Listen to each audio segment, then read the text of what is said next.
आज का जो हमारा वीडियो है वो जावास्क्रिप्ट के बहुत ही इम्पोर्टेंट टॉपिक पर है, जो कि है difference between var let and const. ये जावास्क्रिप्ट का जब यदि आप प्रोग्रामिंग सीख रहे हैं या जावास्क्रिप्ट सीख रहे हैं या जावास्क्रिप्ट के इंटरव्यू की प्रिपरेशन कर रहे हैं तो ये बहुत इंपॉर्टेंट टॉपिक बन जाता है। तो इसको स्टार्ट करते हैं। तो इसके पहले हमें ये पता होना चाहिए कि वेरिएबल्स क्या होते हैं। वेरिएबल्स एक तरह के कंटेनर होते हैं जिसमें हम डाटा को स्टोर करते हैं, राइट। जैसे कि नंबर, ऑब्जेक्ट, ईटीसी।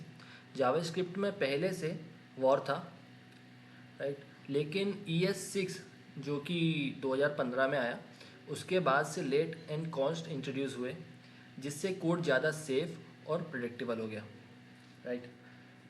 सबसे पहले आता है वॉर। वॉर क्या होता है? ये एक ग्लोबल फंक्शन होता है। ग्लोबल एंड इसका जो स्कोप होता है वो फंक्शन एंड ग्लोबल होता है। इसमें रीडिक्लेरेशन अलाउड होता है, रीअसाइन अलाउड होता है, होस्टिंग अलाउड होती है, ओके, इनिशियलाइजेशन, अनडिफाइंड, ये सब चीज़ें हम समझते हैं कोड के थ्रू। तो स्टार्ट करते हैं।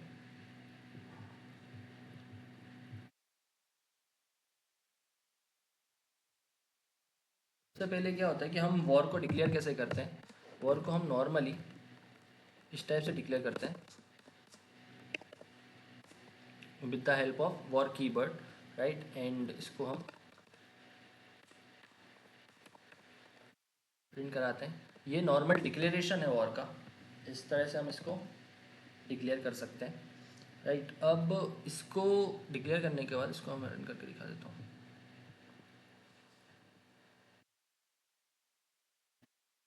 10, राइट।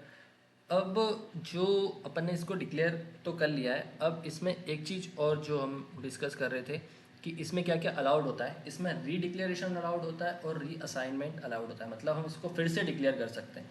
फिर से कैसे इसको डिक्लेयर किया जा सकता है मैं बताता हूँ आपको। यहाँ पे हमने वॉर एक्स इजिकल्स टू 10 लिखा, राइट। अब मैं इसको वॉर एक्स इजिकल्स टू 20 करता हूँ। तो ये इसमें अलाउड है। मीन्स एक ही नाम के, अगर हम वॉर के एक ही नाम के मल्टीपल वेरिएबल्स बनाते हैं तो वॉर में ये अलाउड होता है। इसको मैं 20 कर देता हूँ ताकि आपको डिफरेंस समझ में आए।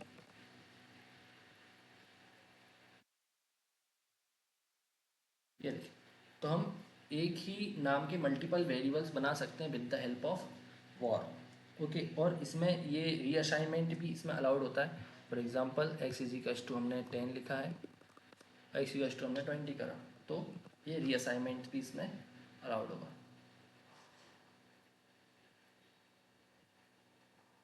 रीअसाइनमेंट भी इसमें अलाउड है। जो वॉर होता है ये एक फंक्शन स्कोप होता है। मीन्स इसका स्कोप फंक्शन के बाहर नहीं जा सकता। फॉर एग्जांपल हम एक नॉर्मल एक फंक्शन बनाते हैं।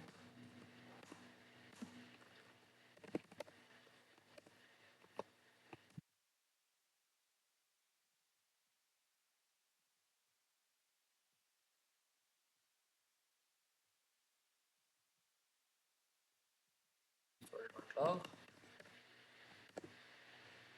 चैट,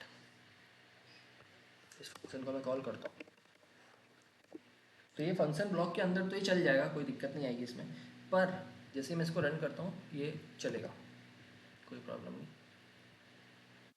बट यदि मैं ये z को फंक्शन के बाहर ट्राई करूँ लिखने का तो ये नहीं चलेगा।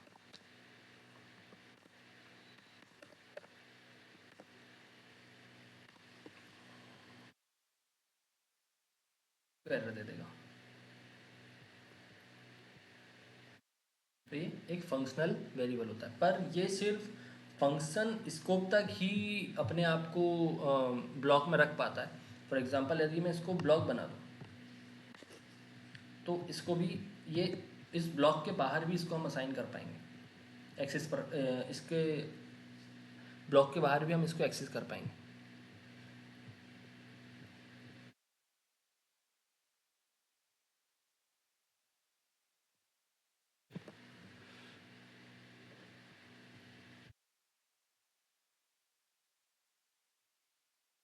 ये देखिए, ये 30-30 दो बार उसने प्रिंट करा। तो ये इसका वीक पॉइंट होता है कि किसी ब्लॉक के बाहर भी इसको, ब्लॉक के बाहर हम इसको एक्सेस कर पाते हैं। तो ये इसमें ये प्रॉब्लम इसमें हम फेस करते हैं कि कोई ये ब्लॉक कुछ भी हो सकता है। जैसे कि हम नॉर्मल ये ब्लॉक बना रहे हैं, यहाँ कोई इफ़ ब्लॉक बना दें हम यहाँ पे, इफ़ ब्लॉक के बाहर भी हम इसको एक्सेस कर पाएंगे।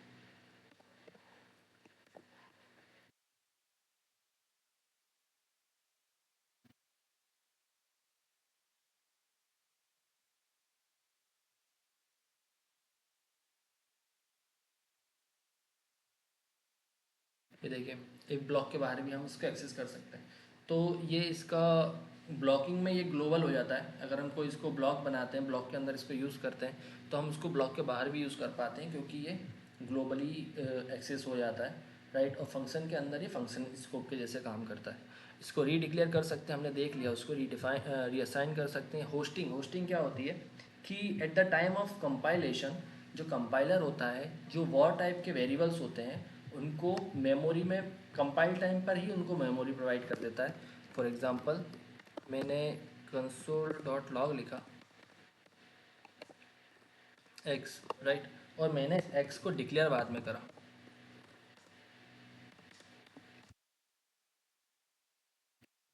ओके, तो eight the time of compilation ये क्या होगा कि x को पहले से ही मेमोरी में जगह मिल जाएगी, और x को जो इनिशलाइजेशन होगा वो अनडिफाइंड से उसको इनिशलाइज कर देंगे। मतलब यदि हम ये कोड चलाएं भी तो ये चल जाएगा, इसमें कोई एरर नहीं आएगी, और x की जगह पे अनडिफाइंड हमें प्रिंट हो जाएगा।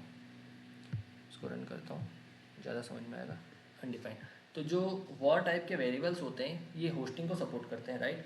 तो मीन्स जावास्क्रिप्ट वॉर टाइप के वॉल्यूम को होस्ट कर देती है। Means eight the time of compilation he war type के जो वेरिएबल्स होते हैं उनको मेमोरी में जगह मिल जाती है, और उनमें अनडिफाइंड असाइन हो जाता है। तो वही यहाँ पे लिखा हुआ है, eight the time of hosting वहाँ पे मेमोरी में इसको जगह मिल जाएगी, और एट द टाइम वहाँ पर ये असाइन हो जाएगा, राइट। ये सिंपल एग्जांपल है। तो ये था वॉर के बारे में कि वॉर किस तरह से काम करता है। हम लेट ब्लॉक के बारे में देखते हैं कि लेट का क्या होता है। स्कोप ब्लॉक होता है लेट, राइट। इसमें रीडिक्लेयर तो कर सकते हैं हम वॉर को, सॉरी लेट को रीडिक्लेयर नहीं कर, सॉरी, हम वॉर को रीडिक्लेयर नहीं कर सकते, पर रीअसाइन कर सकते हैं। हम वैल्यूज़ बाद में उसमें डाल सकते हैं। फॉर एग्जांपल, कि हमने में किया था let x is equal to 10, let x equal to 20। ये नहीं कर सकते, मीन्स हम एक टाइप के मल्टीपल वेरिएबल्स को नहीं बना सकते हैं इसमें। तो ये है लेट, और लेट को बनाते, लेट का डिक्लेरेशन इस तरह से होता है with the help of let keyword, right. और ये ब्लॉक स्कोप होता है। मीन्स जैसे कि हम वॉर में क्या कर पा रहे थे कि हम जैसे इफ ब्लॉक में यूज़ कर रहे थे, यहाँ पे हमने लेट बनाया, let x is equal to 10, और हम इसको ट्राई करते हैं बाहर एक्सेस करने का, तो ये हमें वो दे देगा कि एक्स डिफाइन नहीं है। Console dot log x, try करने का ट्राई करें, क्या बोलेगा, एक्स इज नॉट डिफाइंड, क्योंकि ये एक,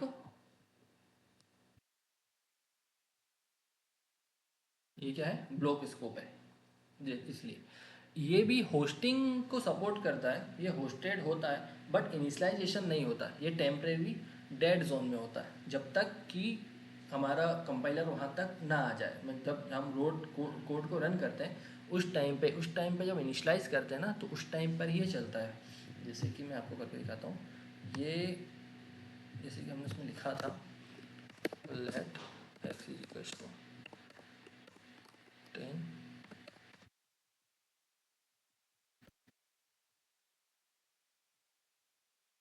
ये बोलेगा कि x क्या है, नॉट डिफाइंड, सेव,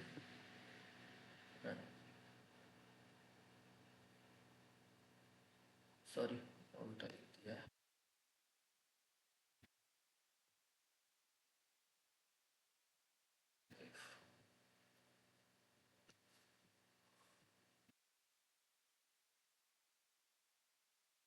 ये हो रहा है can not access S before initialisation, क्योंकि एक्स का इनिशियलाइजेशन बाद में हुआ है, इसको होस्टिंग तो हो गया पर ये टेम्परेरी डेड जेड जोन में चले जाता है। तो ये इस टाइप से वर्क करता है लेट। तो ये वॉर और लेट में ये नॉर्मल डिफरेंस है, मे भी आपको समझ में आया होगा। थर्ड है हमारा कॉन्स्ट। कॉन्स्ट क्या होता है कि ये भी ब्लॉक स्कोप है, जैसे कि लेट है सेम टू सेम कॉन्स्ट है, ये ब्लॉक स्कोप है। इसको रीडिक्लेयर नहीं किया जा सकता, जैसे कि हम वॉर को रीडिक्लेयर कर पा रहे थे, एक ही नाम के मल्टीपल हम बना पा रहे थे, मल्टीपल वेरिएबल्स हम बना पा रहे थे एक ही नाम के, पर हम कॉन्स्ट को नहीं बना सकते।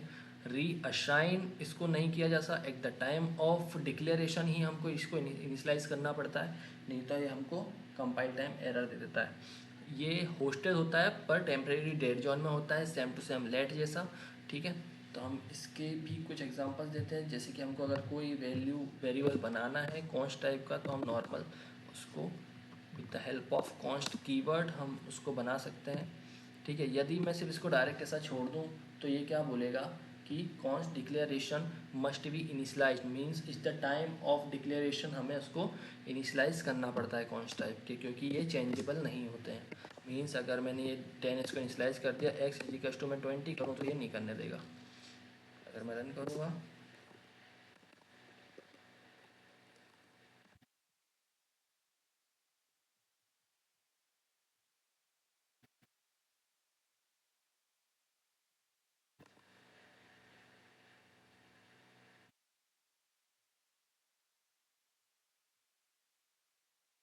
तो एरर दे देगा, ये नहीं करने का।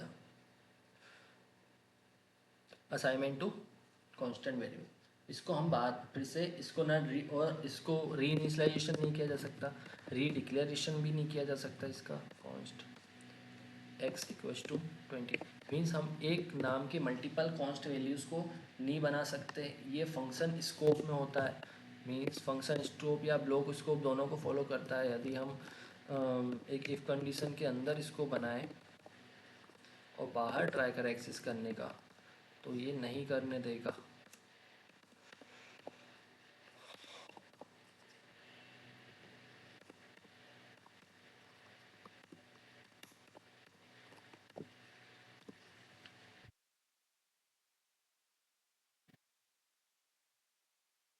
ये नहीं करने देगा।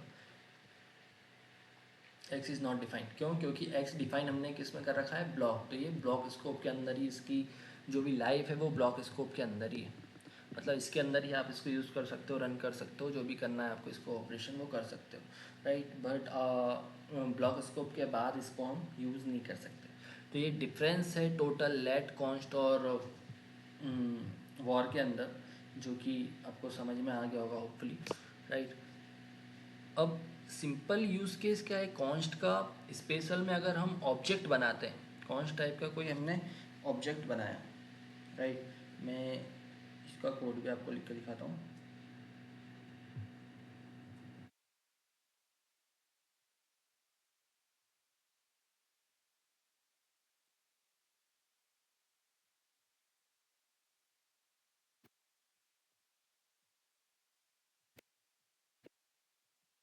Const person equals to person का नेम,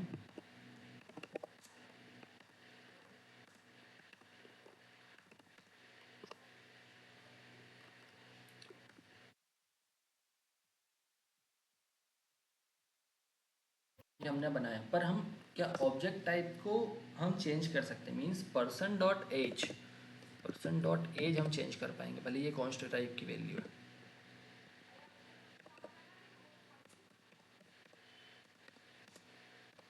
ये हम कर सकते हैं। और यदि हम इसको प्रिंट करें,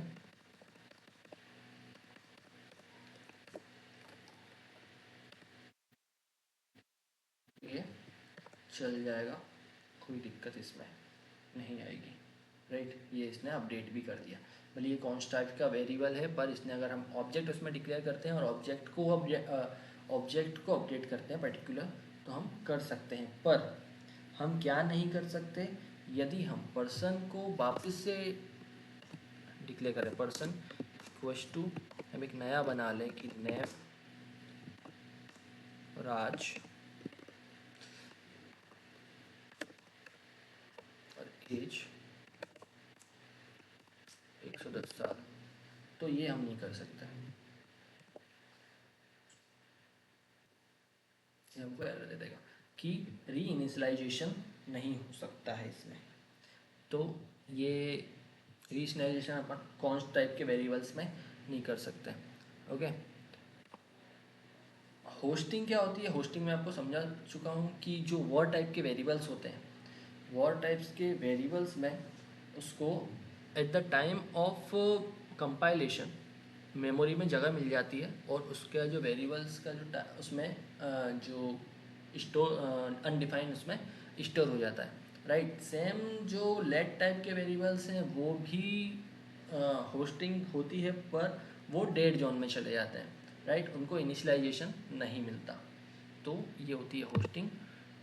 समरी टेबल, इसमें हमने क्या क्या देखा कि जो वॉर टाइप के वेरिएबल्स होते हैं वो फंक्शन ब्लॉक स्कोप में होते हैं, राइट, क्योंकि हम ब्लॉक स्कोप के बाहर उसको सॉरी फंक्शन में होते हैं और ग्लोबल स्कोप में होता है। मीन्स अगर हमने ब्लॉक बनाया, कोई इफ़ कंडीशन बनाई, तो हम उसके बाहर भी उसको एक्सेस कर पाते हैं। पर अगर फंक्शन के अंदर हम बनाते हैं वॉर टाइप के वेरिएबल्स, तो हम उसको उसके बाहर उसको एक्सेस नहीं कर पाते हैं, ठीक है। उसको हम रीडिक्लेयर कर सकते हैं, री इनिशलाइज कर सकते हैं। होस्टिंग होता है बाय डिफ़ॉल्ट उसमें अनडिफाइंड होता है।